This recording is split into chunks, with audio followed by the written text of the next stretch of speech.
Good afternoon, everyone, and welcome to Study in Europe 2021. We're just waiting for people to trickle in. Welcome, welcome. It's a beautiful afternoon in Singapore, and we are so excited to talk to our guests. So the number of participants are still going up, so we'll wait for a few seconds so that you don't miss anything, all right? So maybe 30 seconds, and then we can start.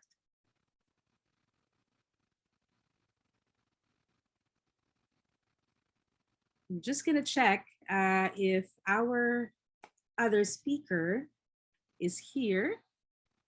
No, she's not yet there. So once she's in, we can elevate her as a panelist. Okay, I think we're good.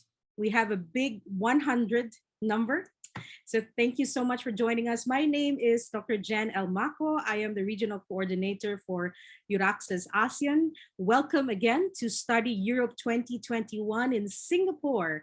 Thank you so much for spending your Saturday afternoon with us. And this specific webinar will be on the Marie Skłodowska-Curie Actions Doctoral Networks, or the Innovative Training Networks. And as you know, the Marie Skłodowska-Curie Actions provide grants for all stages of researchers' careers, be they doctoral candidates or highly experienced researchers, and it encourages transnational, intersectoral, and interdisciplinary mobility.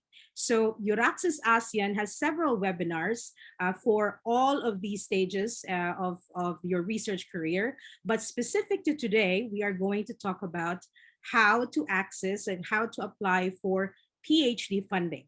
And so please give me, the space and this enthusiasm to share the enthusiasm to share with you our speakers for today. I'll start with Sherry Stephanie Chan. Please introduce yourself and maybe give us in one sentence about your European PhD experience.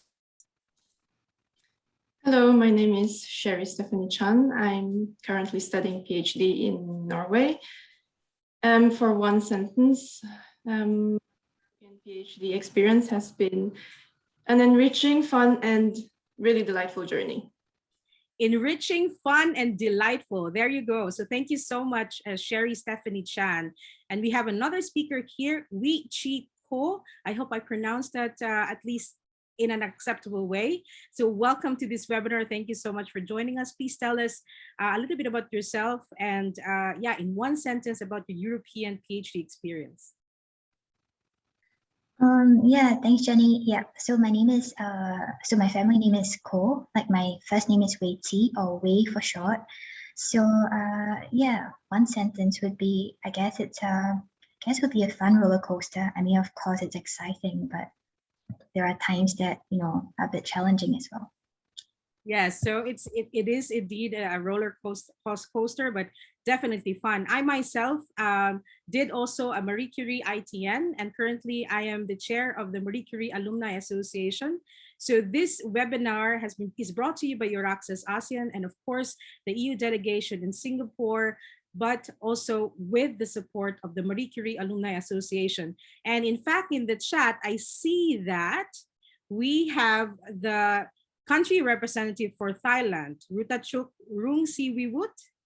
Rutachuk, thank you so much for joining us. And thank you so much to the 145 joining us today as well. All right, so, and of course, we have a very special guest. She's very new to Euraxis ASEAN. I'm kidding. She's actually, a legacy in Euraxis ASEAN and has done a lot of these webinars. And she's an expert in the Marie Curie, as with all the funding opportunities in Europe. So please help me welcome Dr. Suzanne Renzo Vasu. Thank you so much, Jenny. Super excited to be here. And I think Jenny and I agree there's tons of opportunities for researchers, not only in Singapore, but based anywhere in Southeast Asia to do a PhD in Europe. So we want to kind of shine a light on that today. And I'm looking forward to hearing from our speakers and also to share some information with you on a specific PhD program, which is the MSCA. But back to you, Jenny. Thank you, as are we. We are very excited, so we will not delay this any longer. Uichi, could you please start with your presentation? Thank you so much. You're muted, Uichi. Okay, thank you. Yeah. So okay. So my name is Uichi, as I said. So I am a part of the Distinct network. So basically, Distinct is called the Dementia Intersectoral Strategy and Innovation Network for Current Technology. So, so what this consortium means is that there are 15 of us that are based in different countries in Europe, and each of us are funded to do a PhD on relating to the use of technology to benefit the social health of people with dementia. So, and the different technologies would include everyday technologies such as mobile phone, and they would range all the way to things like robotics.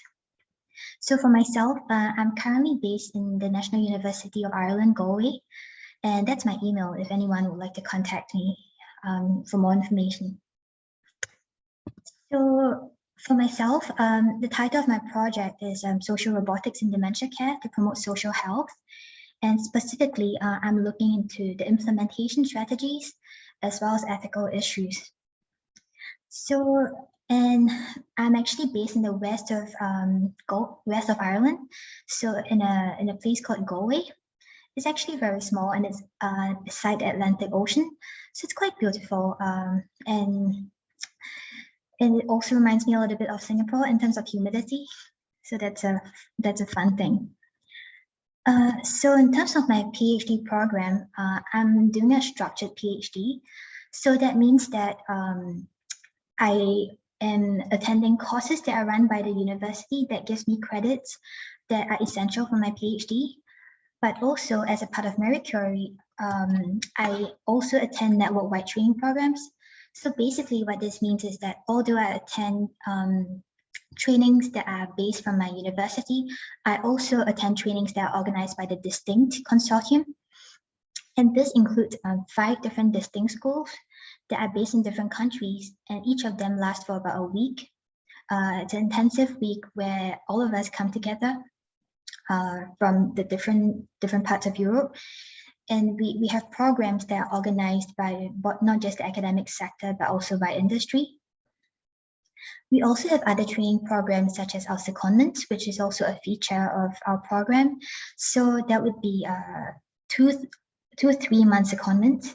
So my first secondment was actually meant to be in Amsterdam for 3 months in the start of this year. But because of COVID, it's been done virtually. And my second training program or secondment would be in Belgium. So that is expected to happen sometime next year. And also, I think being a part of Distinct also gave us access to like professional training programs.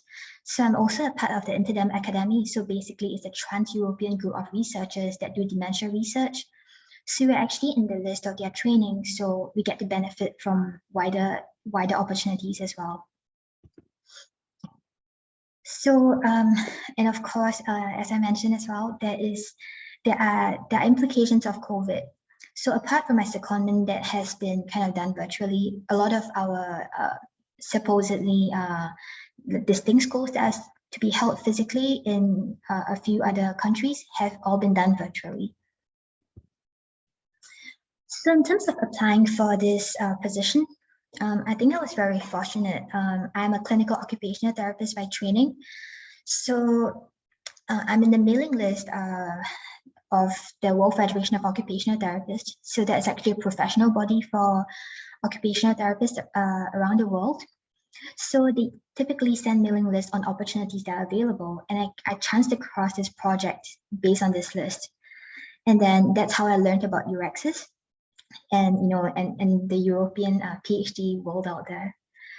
So I applied for this online, and even though the interview was to be held in London, I was very lucky enough to be able to attend the interview over Skype by a panel of experts. So in terms of, okay, so this was actually a trip to Prague that we did. I mean, it was the first time we all met after 2 years of being in this program.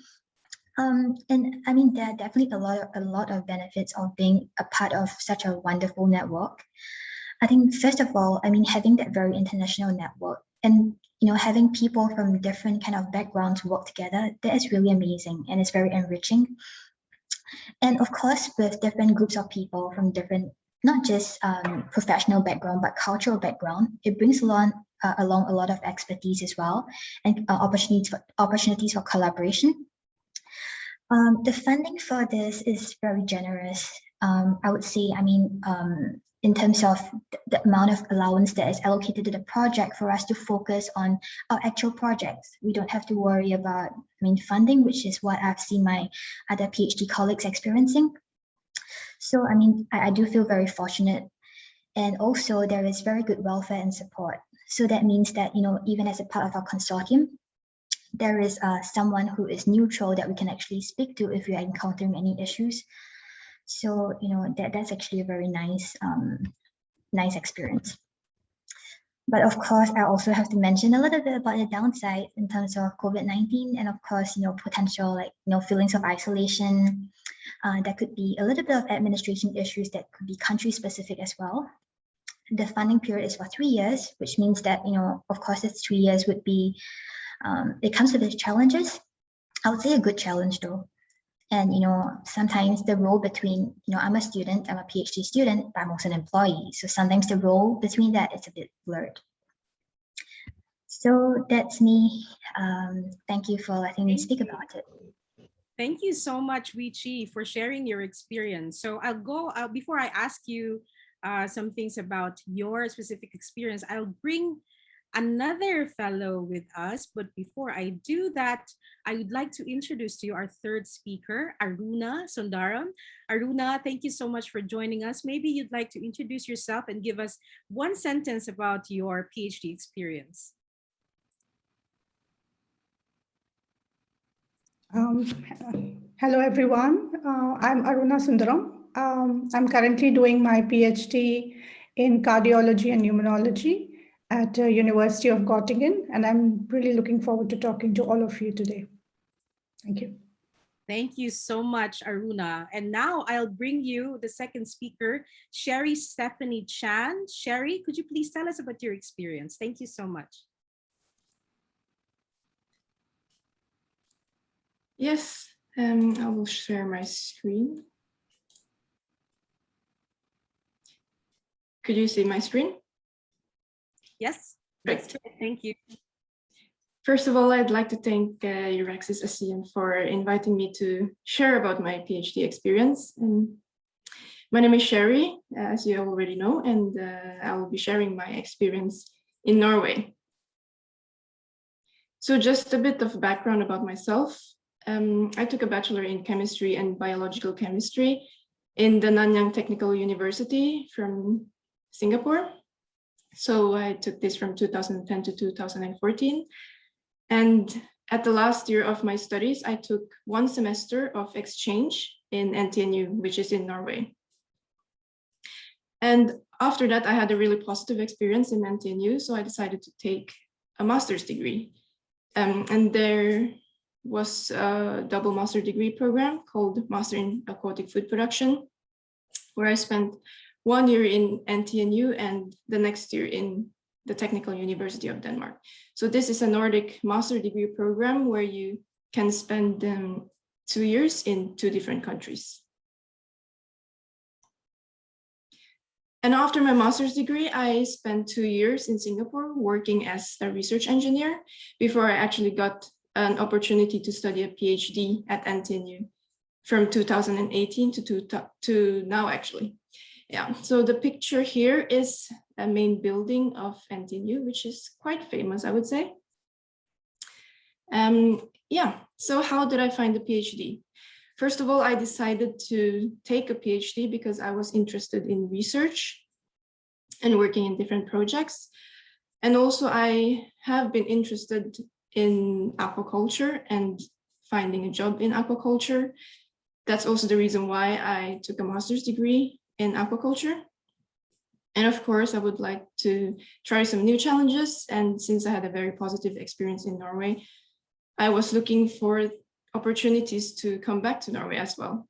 So where I found the position in for the PhD program, I went to this website called jobbnorge.no. It's translated to Job Norway. And here you can find many different academic positions like PhD, postdocs, lecturers, professorships. And from what I know, Eurex's job portal also has postings of such PhD programs. So I applied in April 2018 and I got the interview 2 months later. And afterwards, I actually started in October 2018. That's partly because that I had to wait for a working permit before I can start the PhD program. So a little bit about my PhD. My PhD is actually a part of a big project called Optimat, which translates to optimal utilization of marine food resources. And just like Uichi, I have 3 years. And you can also have 4 years in Norway, but you usually have teaching duties in Norway if you have 4 years, for 25% of the whole PhD. So for me, I had 3 years without teaching. And my PhD title is Chilling of Atlantic Salmon in Refrigerated Seawater. So this project is a collaboration between NTNU, Nofima in Stavanger, Norway, and also the Technical University of Denmark. So basically my PhD is a combination of field and lab work. So I have been very fortunate to try many different things in the field. In the fish cages here, for example, handling fish, for example, and working in fishing vessels and at the same time lab work. So it has been a mixed experience, which I would say that is very enriching. So in general, the PhD in Norway, you are fully funded. So you get a stipend and you receive a salary every month, kind of. And usually in the job announcement, it will say how much the stipend will be in the job announcement. So yeah, so just like we see, this is, you're kind of employed by the university. So it's, yeah, so you are an employee in the university, you receive the same benefits as a normal employee. And there are also courses that you have to fulfill before you get the degree, which is 30 credits. There's also many different conferences you can join, of course. And here is a picture of me in Faroe Islands presenting my PhD. And of course, this is pre-COVID. So hopefully things will be going back to normal again. There's also connections. During my PhD programs, I really expanded my connections and got to know people both from the industry and the academia. So this has been a big part of my PhD program. And there's also research schools available in Norway where you can join depending on your field of study. So you can join and meet other researchers and PhDs and postdocs, for example, just for different courses and for social gatherings. And you also get the opportunity to have research stays. So for me, I had my research stay in Denmark. So I spent 1 month in Denmark during my PhD as part of a course, and I really, really enjoyed it. So why Norway? First of all, Norway is a really beautiful country with a lot of nature. There's many fjords and mountains, which I really love. And the people in Norway are very friendly. The culture is very rich as well. And as I have mentioned before, you get a stipend working as a PhD in Norway. So basically you get the same social welfare as other people in Norway, such as holidays and permission and leave, for example, and also pension is also included. And generally, there is a work-life balance in Norway, of course, as a PhD. It's a little bit, it can be a bit difficult to not work more, but in general, I would say that the work-life balance here is quite good. And English speaking, so Norwegians, most of them speak English very well, especially in the university settings where the main language is English and also Norwegian. So the university is a very international society where there's many international employees and students. And Norway is located in a very unique location, I would say. So you get to experience 4 seasons, and in the winter, for example, you can see the northern lights, and in the summer, the daylight is really long. So yeah. For the career progression, and these are just some lists that I thought of, what you can do after the PhD. And of course, there's many more. For example, postdoc, working in academia, teaching, working in research institutes, in the industries as well, and in policymaking or entrepreneurship, science communication, and there are many more options available. So yeah, that's my presentation. Thank you so much and good luck. So here's my email address if you have more questions to ask. Thank you. Thank you so much, Sherry. So thank you so much also for those beautiful photos of Norway. Now we all want to go to Norway, and I'm sure it makes, you know, the MSc Singapore smile, you know, because you're the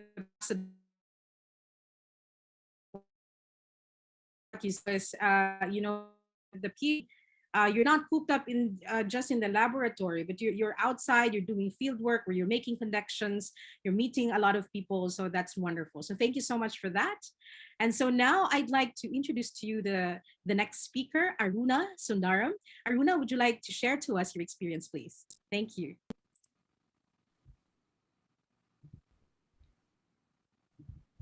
Hello, everyone. As I mentioned, I'm doing PhD in cardiology and immunology at University of Goettingen. And I would like to share my experience here in Goettingen. Just a minute.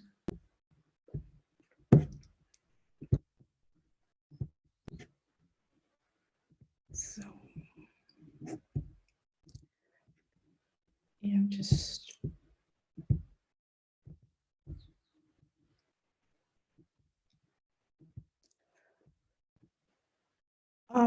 This is my university building here in Goettingen. It's very beautiful. As I mentioned, I have a bachelor's degree in biotechnology, and I did my master's in cell and molecular biology, and currently I'm doing PhD in Germany at Goettingen.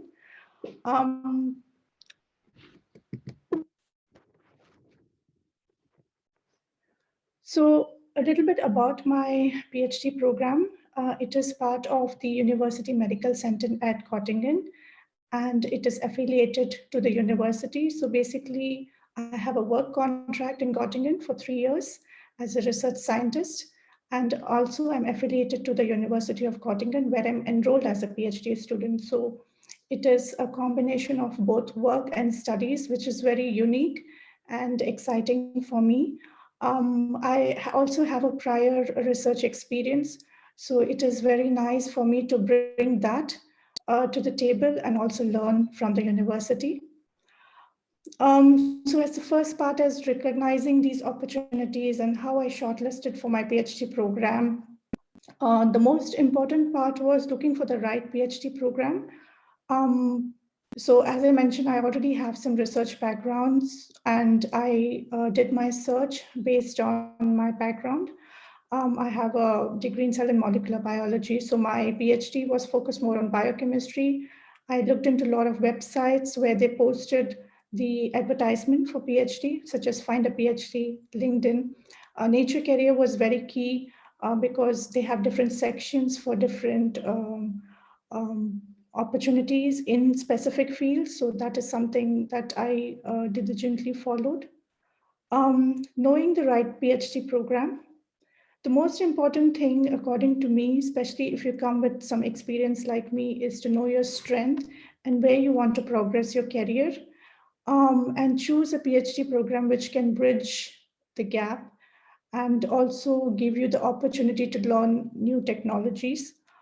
If somebody is new and have just completed their master's program or bachelor's and trying to apply for a PhD, then it is a good idea to go for a lab rotation or at least take a one-year job opportunity to see where you want to invest, because it is more like a marathon and it is very easy to get exhausted during the process. So it's a good idea to be very sure where you want to invest your energy.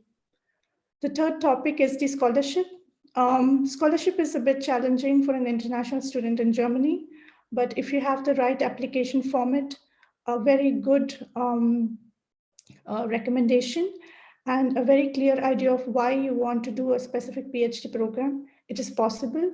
The DAAD scholarship is available. There are many international scholarships from Singapore, and also stipend is usually given to PhD program, which is being accepted here in Germany.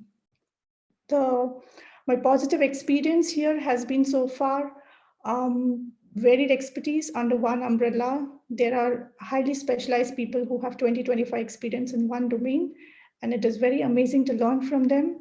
There are a lot of growth and networking opportunities all over Europe, and I think my other people would also agree. You can travel within Europe and connect to other professors, universities, which is possible.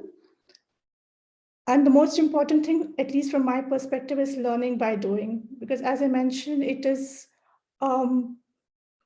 not like the regular PhD program where you actually have coursework to study and complete. We do have credits, but they're very limited, and you can make a decision on what you want to choose based on your interest. And the rest is mostly by working in the lab. So that is an excellent opportunity. Stipend, work contracts, and scholarships are the most common financial opportunities for your PhD, but we can always apply for other things such as loans. Sometimes a rebate is also given on from part of the university to help the students.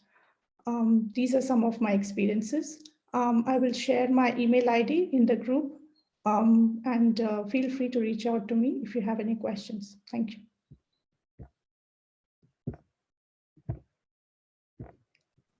Thank you very much, Aruna. I'd like to bring back Uichi and of course, Sherry. Let's try to take some questions in the chat. I saw a question on whether or not this particular program, the Marie Curie, is open to everybody. Is it open to everybody? Uichi? Okay, yes. So I'll take the question. I think for me, like I'm not aware that it was not open to anyone. So I would say yes, it is open to everyone. It is so, indeed. Yeah. So yeah, maybe yeah, no worries. Yeah, so I want to ask you all, and maybe we can start with Sherry. What do you appreciate most about your PhD experience in Europe? I would say the inclusivity of the people, of the environment that I am in, and the work-life balance and the opportunity that I received during the whole PhD period working in the field and also in the lab. Thank you, Sherry. Yeah, all of these. You're not just, as I said, you're not cooped up inside a lab. Yeah, so you can meet a lot of people. Grow your network. At the same time, do excellent research. So let's take another question here from Thao Ngan Ngo, and maybe I'll direct this to you, Aruna, if you don't mind. Hi, everyone. I'm an incoming law master student, first year in Germany. That's why I'm directing the question to you. Would it be too soon to plan for the PhD course? And how long would it take us to prepare for it? Hi, firstly, welcome to Germany. It is never too soon to prepare for your PhD. Also, it depends what kind of preparation you're looking for. A good idea would be to connect to the international center first, and sometimes they can connect you to people who are from your country or specific region that you're looking for. There are always groups that you can join, and you can ask questions about your program and how to progress in the PhD in general. So yes, you should start probably as soon as you can. There you go. So you can start now, and with that, you can look at our website in your access, and go to the job portal and get a feel with searching for programs and looking at programs that are open or closed. We'll open again as well in the next months. Thank you so much for that, Aruna. Another question, and any one of you can take it on. Is it true that European countries do their best to maintain work-life balance?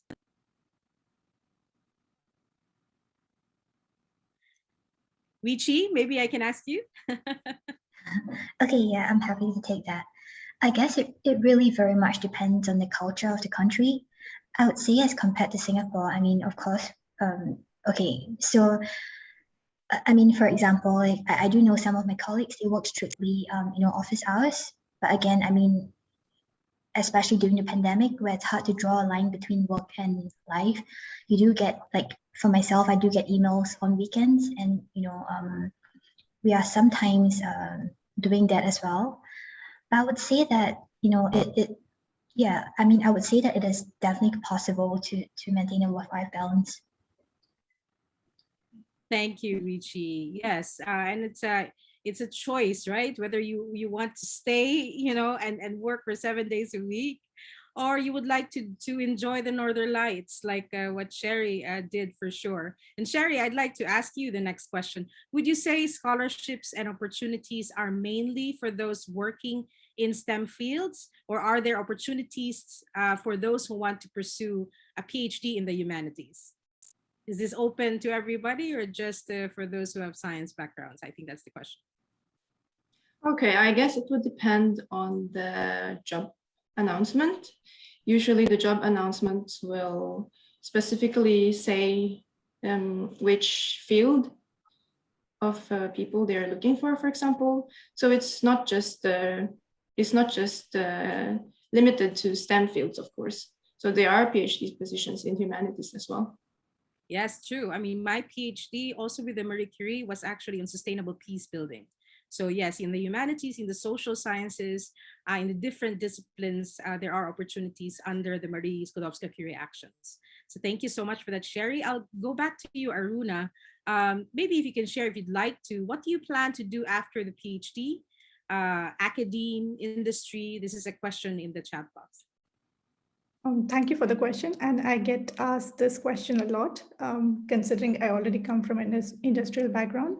So the reason for me pursuing a PhD was to shift from industry to academics. And this was a great time for me to reevaluate my research interest, make the connections needed in the academia background. So that's my experience. But I also know a lot of people who have joined the PhD program to progress their growth in industry.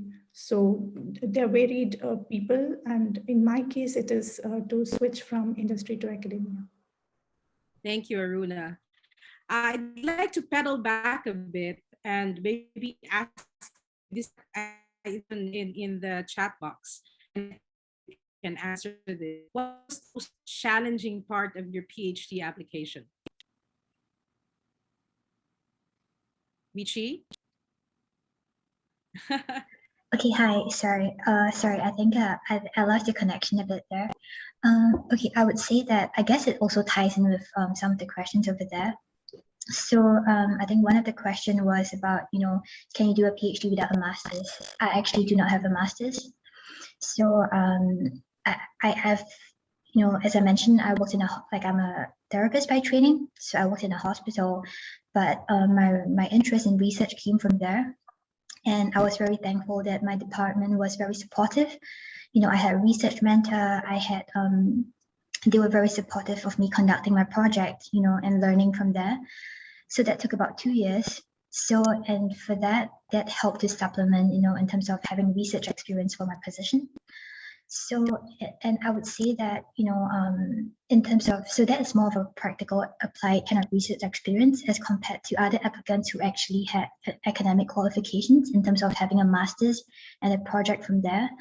So I think in terms of difficulty, I would say that it was a little, I did feel a little bit not as confident applying for the position because I didn't have a master's at first.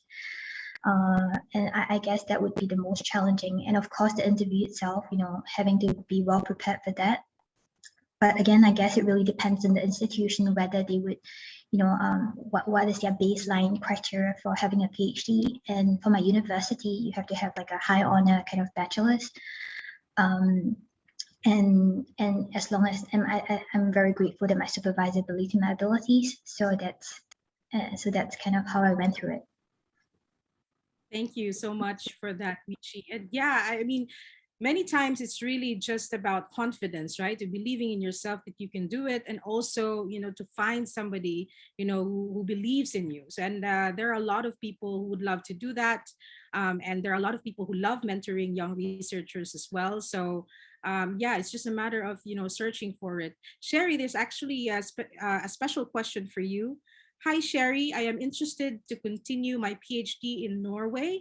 Is it easy to get supervisor in there? I am planning to do self-funded because I am working in the mining company, and it will be difficult to get a scholarship. Thanks.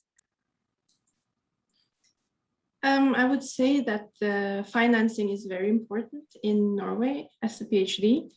And I'm not actually very sure about self-funding, but I would say that you will always get a supervisor who will help you through the PhD, and maybe co-supervisors as well. So for myself, I have one main supervisor and 3 co-supervisors. So, and regarding the funding itself, if you apply for a funding through the portal, it's usually funded. So I would say that funding is very important in Norway. As for self-funding, I'm actually not very sure about that. So maybe it's possible.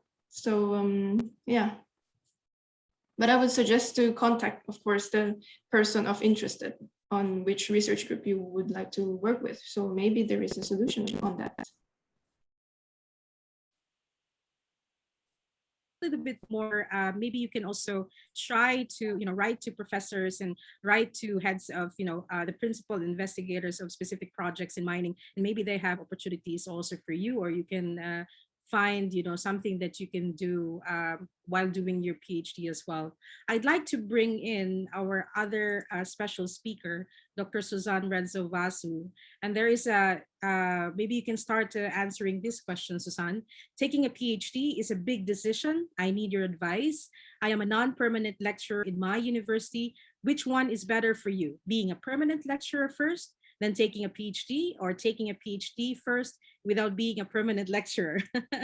I'm asking you because I see that there are also several questions on the DAAD, and as Suzanne used to be the director of the DAAD in Singapore. Suzanne, please.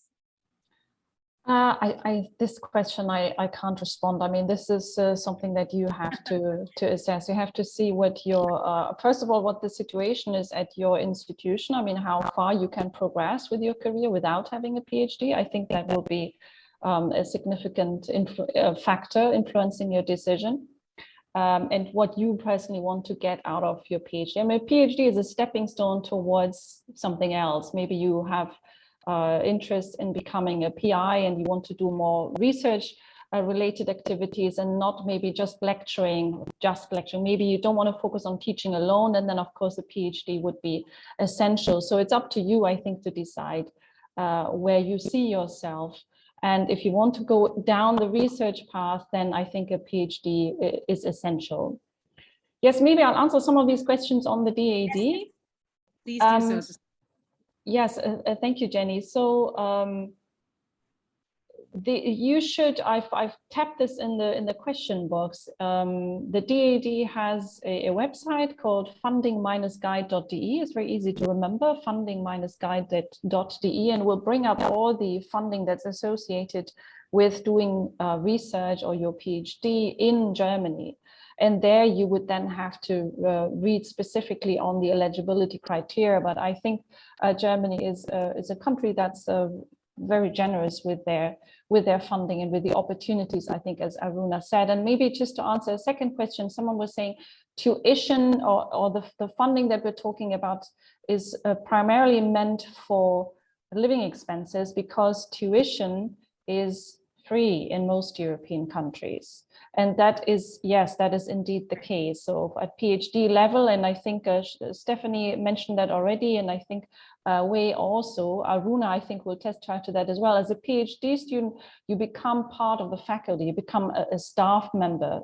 So you're not separate from the rest of the people teaching there, and you earn your own keep, so you have an income, and that is meant for you to, of course, to pay for your living expenses, but you don't have to pay a fee for your PhD studies.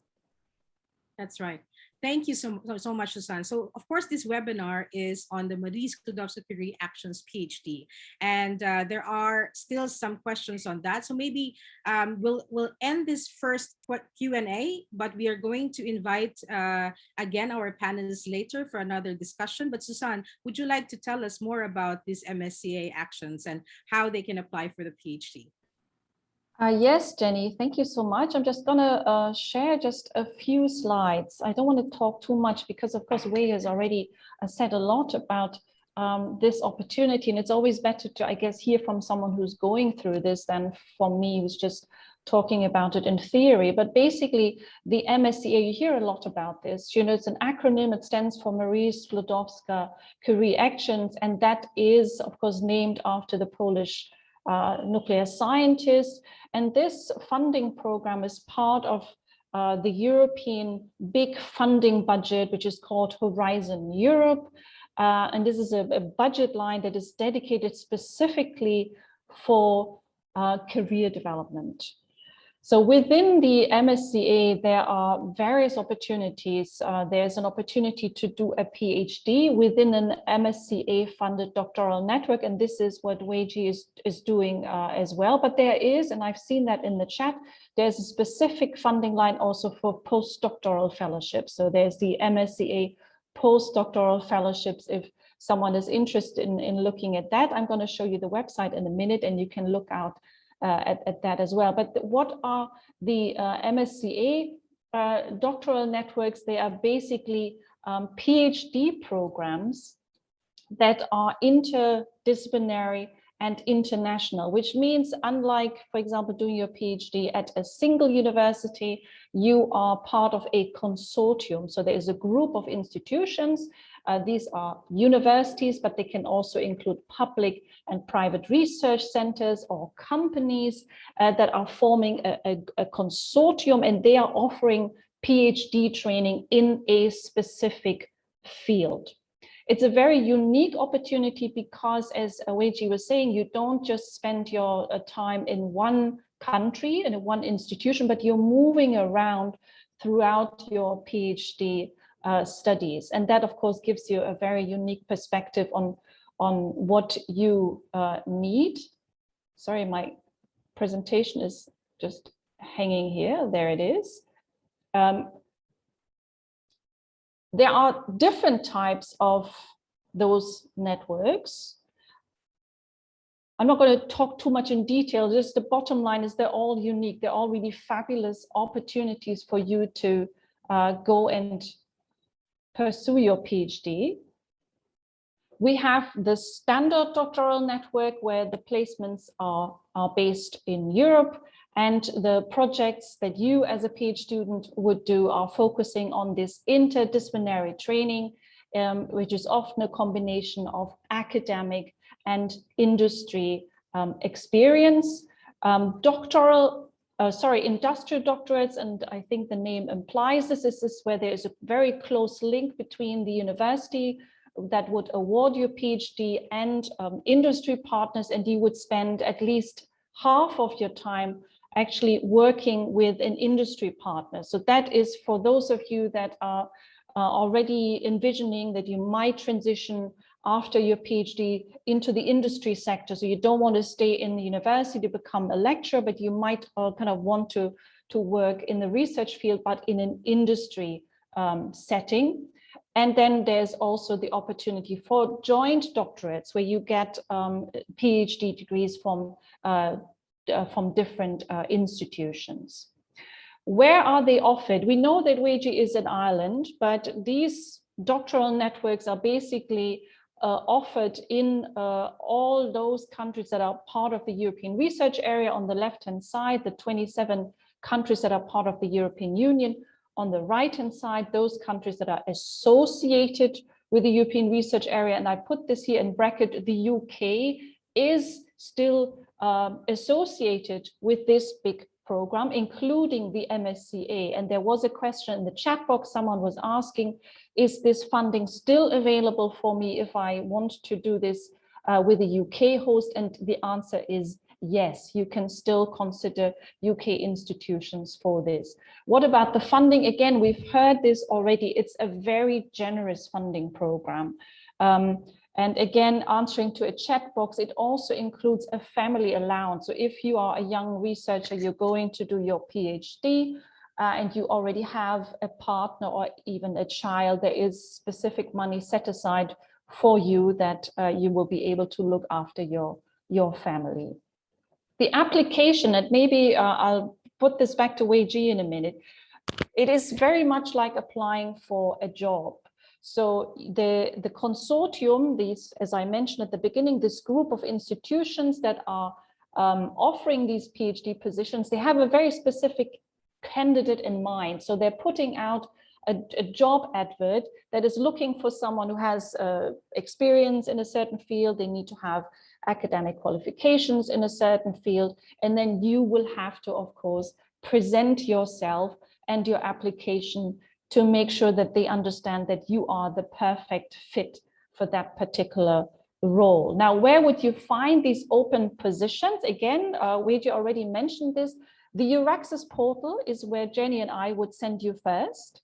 Euraxis itself is funded by the European Commission, so we're kind of interlinked with the MSCA, and every MSCA position has to be advertised on the Euraxis portal. So if you look at this, it looks something like this.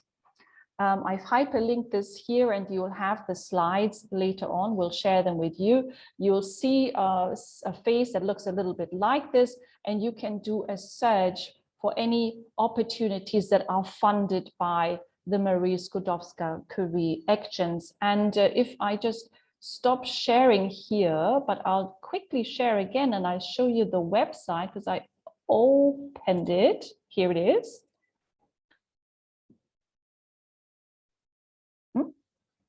Sorry, sharing the wrong one, I think.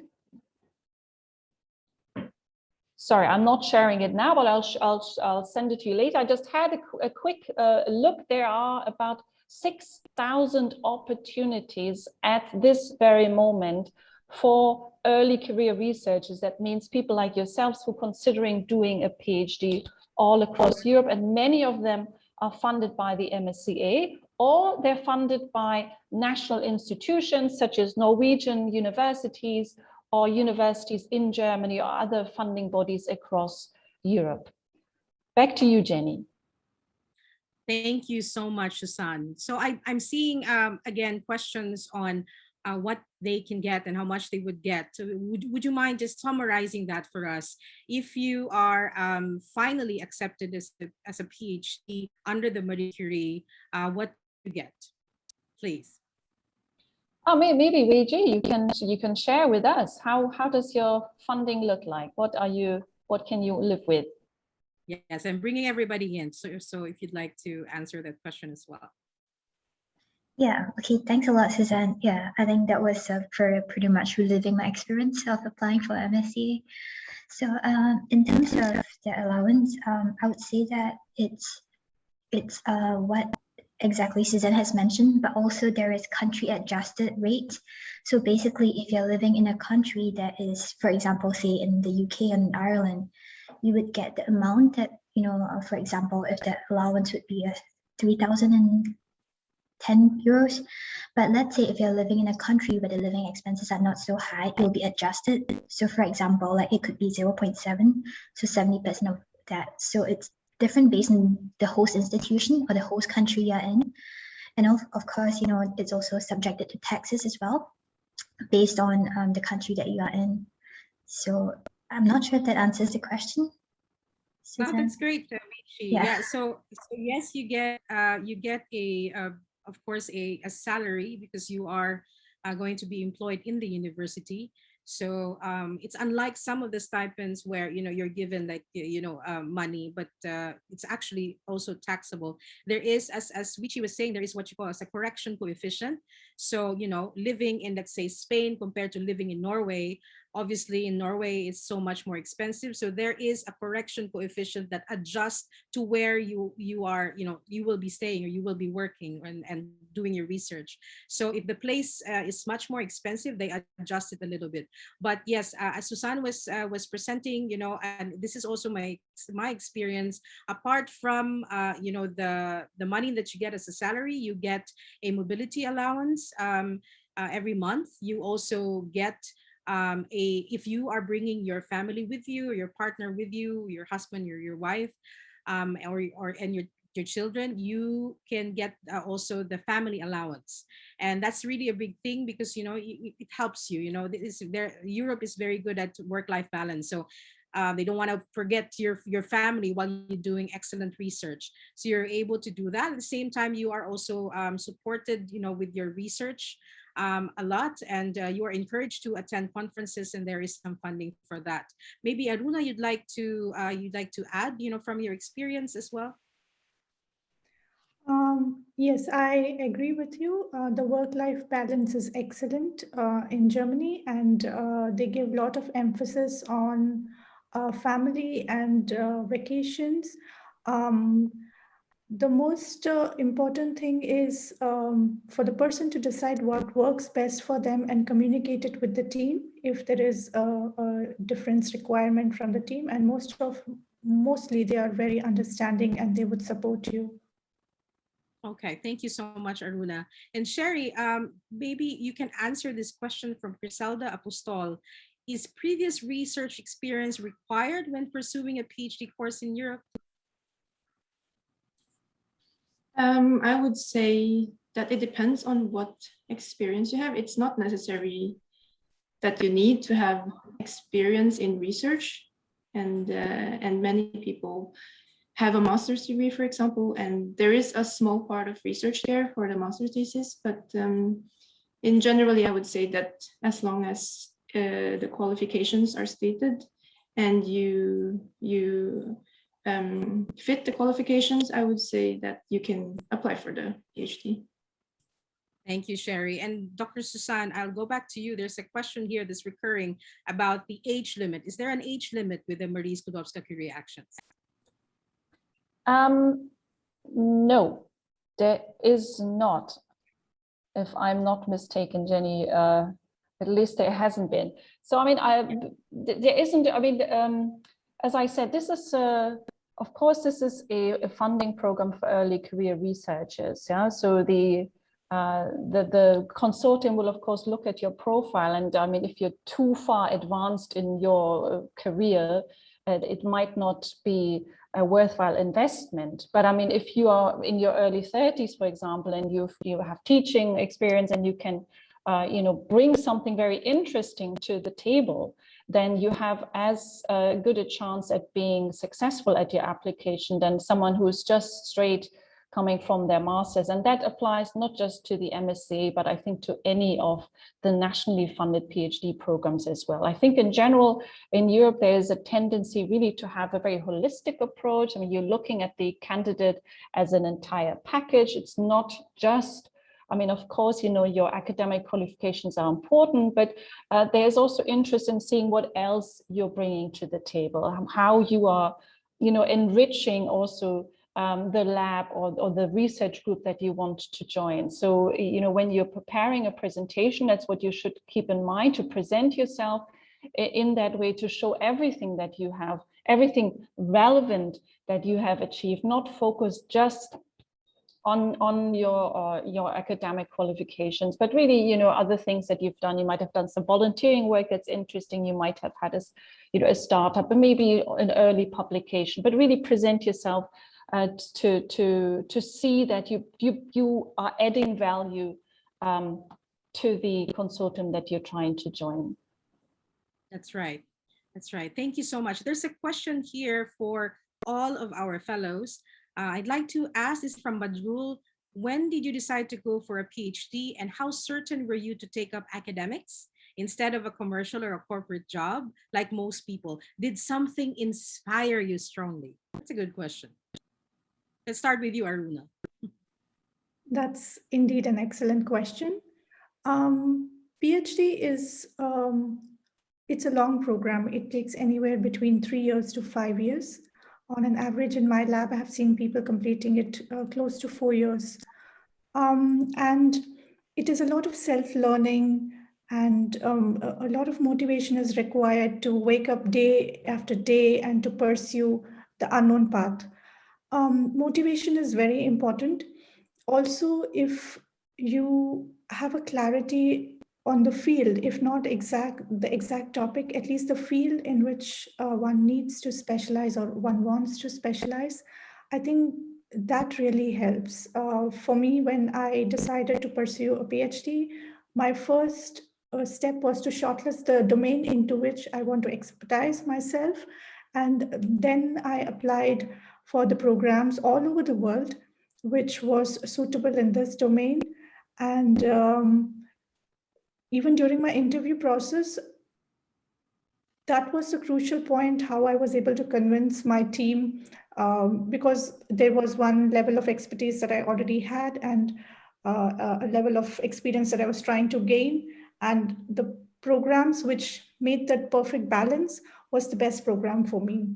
So yeah, it is definitely important for you to have a clarity on what you want to do, why you want to do, and the how process is what the PhD is. Yeah, and I like what you said, Aruna, that this doing a PhD is a marathon. So it's not, you can't just do it like right away. So it's a commitment, sustainable commitment, to your research. So Uichi, Sherry, would you like to jump in, or would you like me to go to a next question? There's a lot of questions, and we have 3 minutes. So maybe if you allow me, I'd like to take another question. Is it always the best option to contact the faculty in charge? This is from Rogi Aquino, or your possible supervisor first before applying? And how long did it take you to prepare for your PhD application? So Uichi, Sherry, whichever one of you would like to take it on. Yeah, happy to take that question. So I think again, this goes back to what Suzanne has mentioned as well. So basically, when at least for this ITN, there is already a project in mind that they are looking for people to fulfill. So in terms of contacting the supervisor, I wouldn't say it's to propose a topic, but it would be to kind of learn more about what they're looking for. So basically, more information on that. So yeah, I hope that answers the question. Thank you so much. Sherry, would you like to jump in? Yeah, I definitely agree with what Uichi said. Usually the job announcements will already say what they're looking for and who you can contact if you have any questions. So I would definitely encourage, if you're interested in a specific project, to contact the supervisor or the person in charge to learn more about the project, and to just kind of introduce yourself a bit more to the supervisor. Yeah, it really couldn't, it won't hurt you, to introduce yourself, so that when you finally apply, they remember you. Many of those that we have guided, through this process as well, wrote to the principal investigators, read up on their published works, and then contacted their potential supervisors and said, I read this book of yours, I read this article of yours, I'm really interested in finding out more and becoming part of your laboratory and learning from you. And most of the time it works, because then it shows that you're really interested in it, you took the time to do your research, and then you are you fit in the team that they are creating. So yeah, definitely take the initiative in also finding out more about the research.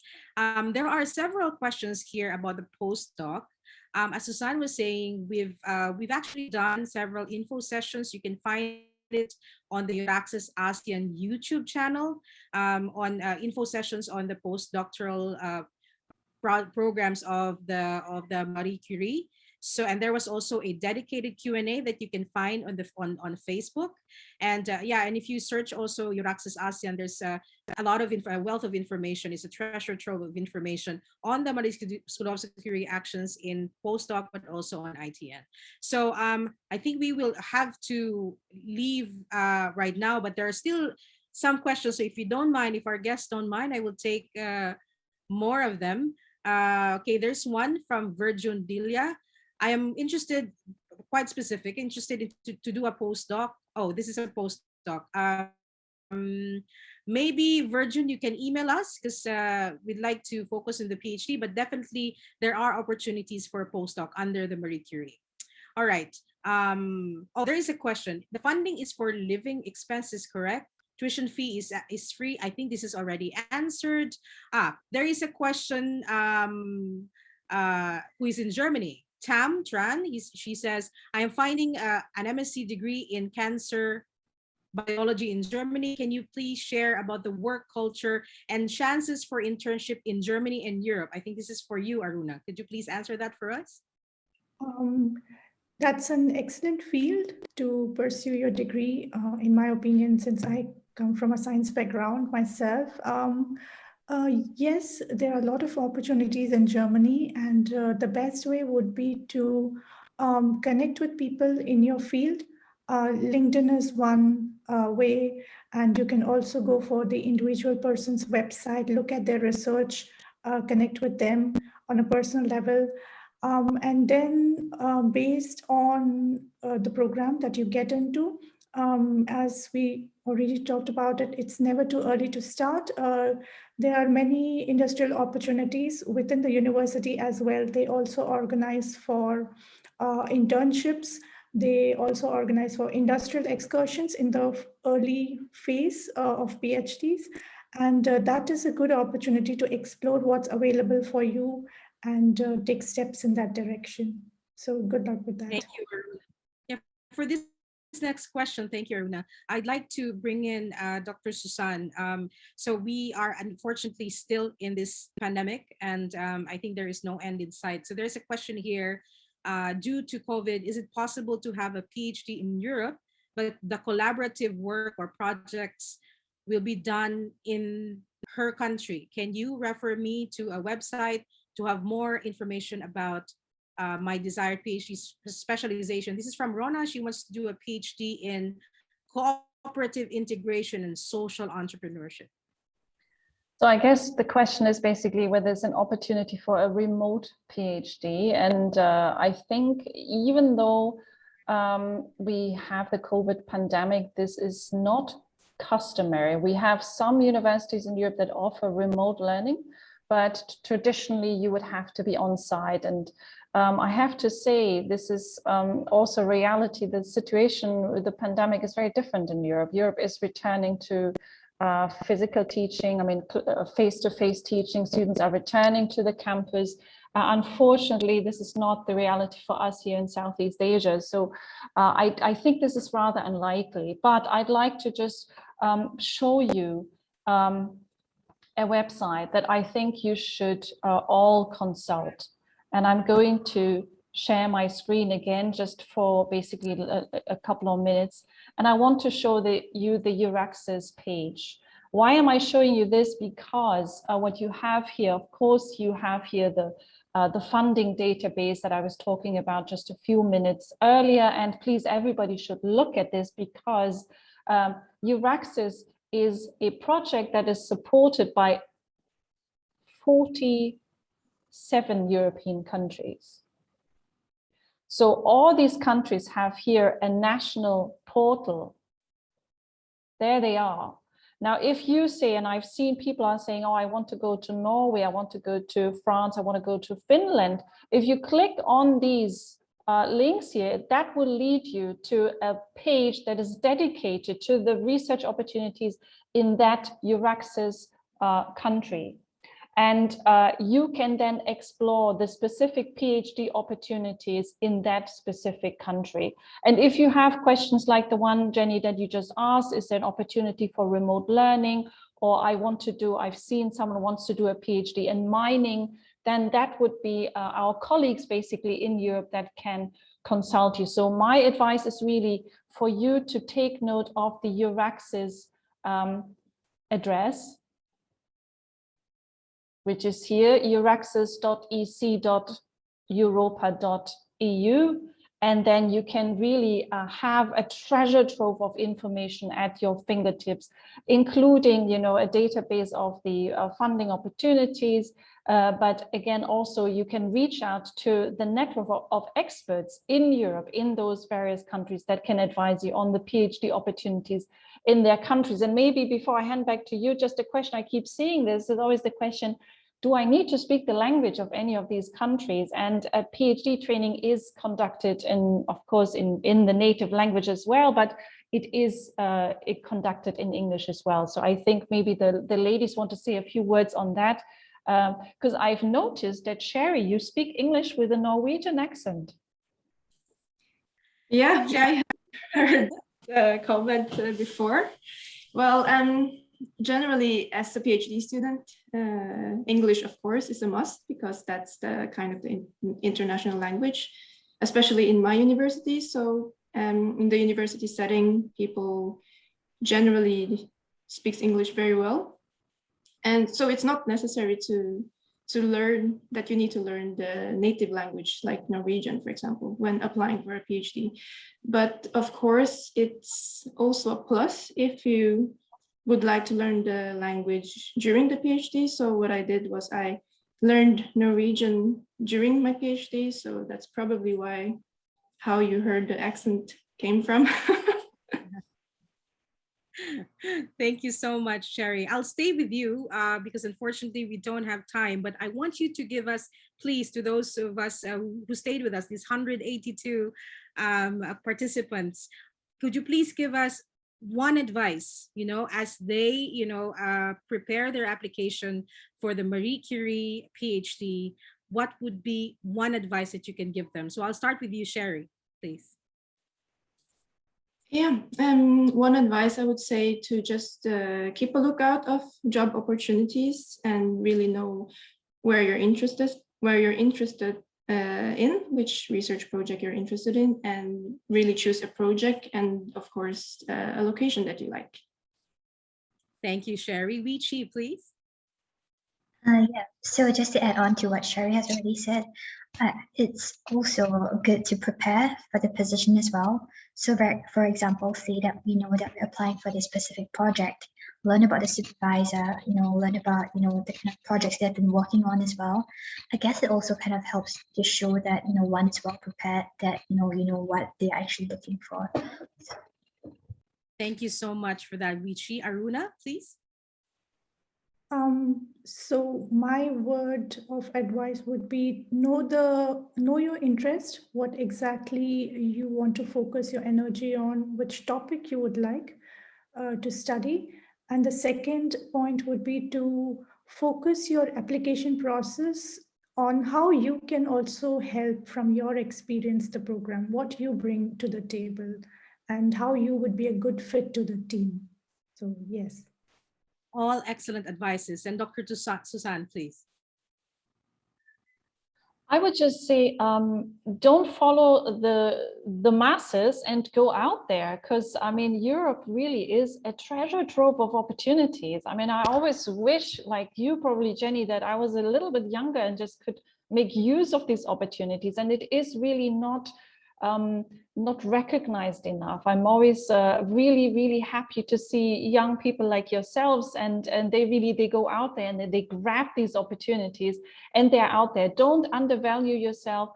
Don't be afraid to apply. Just really take the opportunity. It is out there and it's waiting for you, and really you just have to make it happen for yourself. Yes, and we are here to help. So please keep in touch with us, follow our social media accounts, Our email is asian@euraxis.net. Don't worry, we will provide you with the presentations also of all of these wonderful speakers. And I thank all of you, Sherry, Uichi, Aruna, and of course, Susan. Thank you so much for spending your Saturday with us. One great thing as well for being a part of the Marie Curie is that you become a part also of the Marie Curie Alumni Association. This is a great association, and as I introduced a while ago, Ruta Chuk is here. He is the country representative for Thailand, and I'm the chair for the Alumni Association here in Southeast Asia. You get to be involved in a lot more things, exchanging research, exchanging networks, learning from each other. So it doesn't even stop after you do your fellowship. So we are here, for you, and please, as Susan was saying, believe in yourself. Trust yourself that you can do this. If these wonderful women, powerful women can do it, definitely you can do too. And if you have any doubts, please send us a message as well. So thank you so much for spending the time with us. So this is Study in Europe 2021 in Singapore, but we are joining you from Norway, from Germany, from Ireland, from Singapore, and I'm joining you from the Philippines. So thank you so much. Please keep in touch and have a wonderful weekend. Goodbye, everybody. Thank you. Goodbye. Thank you. Bye. Thank you. Bye-bye. Thank you. Thanks a lot. Bye bye.